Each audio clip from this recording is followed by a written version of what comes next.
What's up, scholars? I'm Rob from Genius. We're here at Racer's Edge with Mike and Chester from Linkin Park. We're gonna race a little go-kart.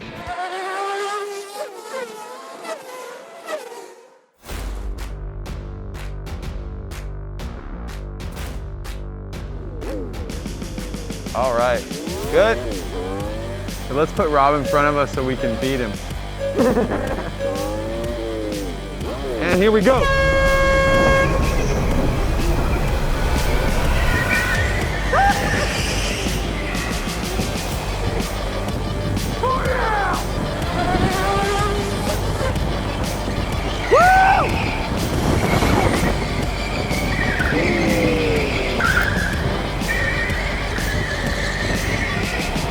Uh-oh. Uh-oh. I got you, Rob. Come on, Rob. Come on, Rob. Going wide, Rob.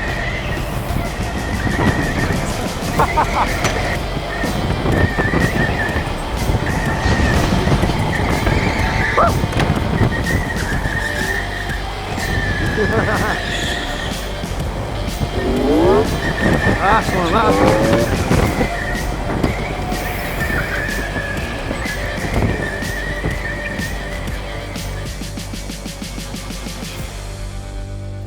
Yo, it's hot as balls in these helmets, man.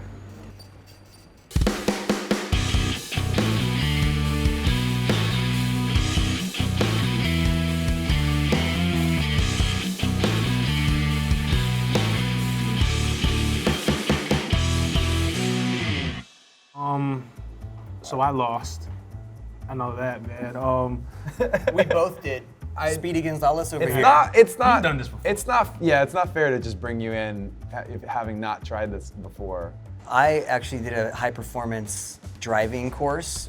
There was other dudes who actually raced for a living in my class, and I smoked them. And I was like, I'm a race car driver. Right. Yes! Wait. And my wife was like, no way. No way. It starts with one thing.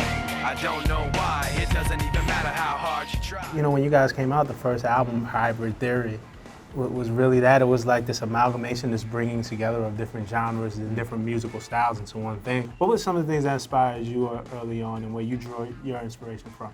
Since the beginning of the band, like, we all listen to different types of music. Myself, I grew up playing piano from when I was like 5, and then I transitioned eventually to like making beats and rapping over them.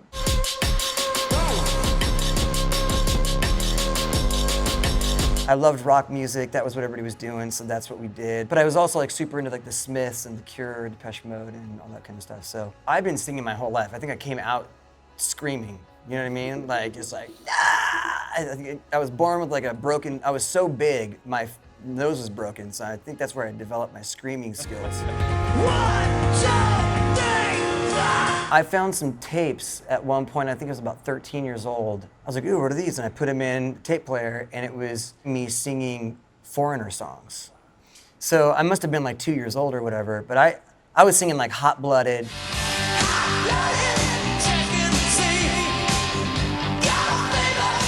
I think that was probably the original inspiration for me to sing. Rapping like NWA verses and Rob Bass was one of my favorites. I wanna rock right now. I'm Rob Bass and I came to get down. I'm not internationally known. I feel like now we're in this digital playlist era where it's just putting together a bunch of songs that you like.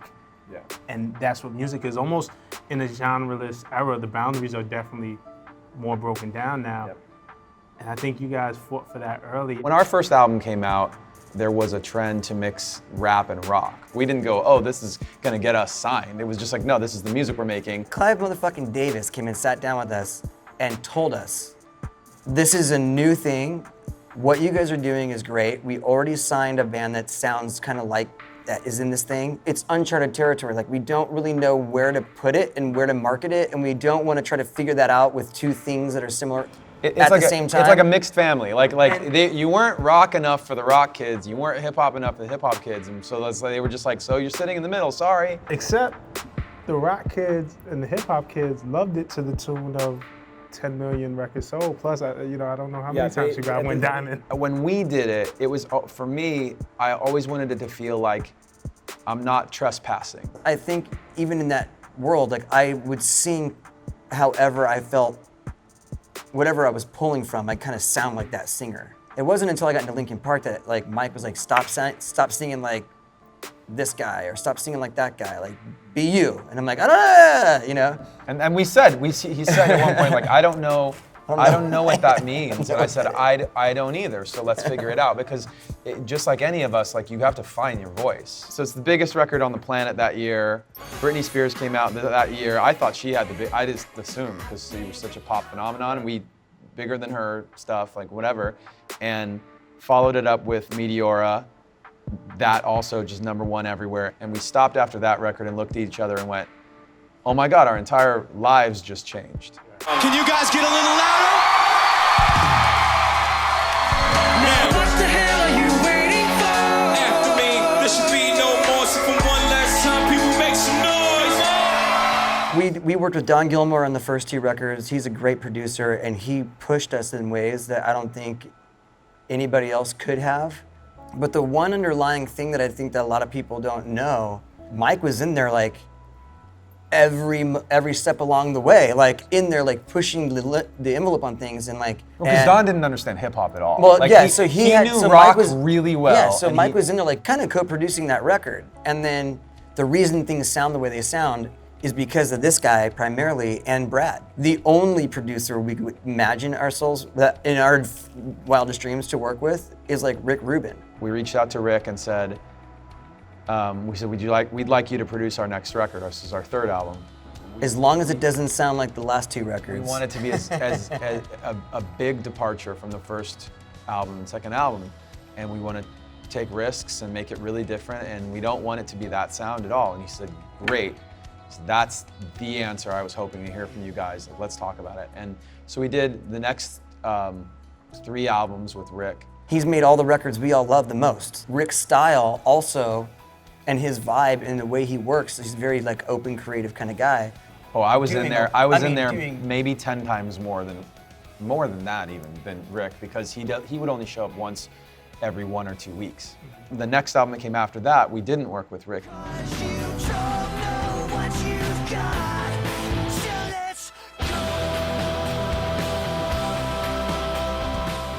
You guys have a new album coming, One More Light. Yeah. And you know, one of the things that I wanted to explore with you here at Genius is your process for this album. We actually flipped it backwards. We started with the concept, we started with the lyrics, and came in each day and said, what do you want to write about? The stuff that's coming out is not stylistic choices, it's not genre choices.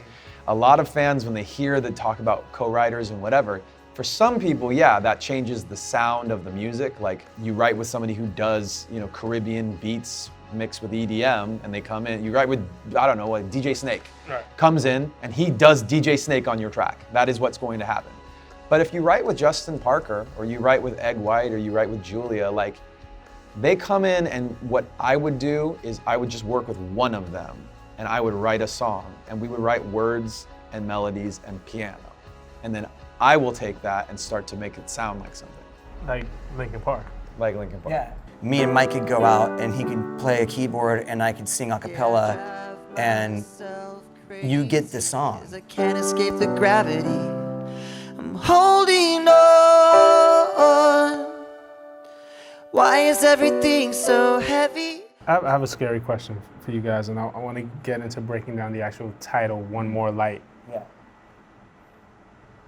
There's a finality to it, right? I'm like, are they trying to tell us something, or is this the last light? The last album. We're giving up, guys. Lucky number 7. So it's the first time we've named an album after a song, and it was because we lost a friend. The woman that was a friend of ours and has worked on our albums for a long time passed away. The hook is, who cares if one more light goes out in the sky of a million stars? And the punchline is, I do.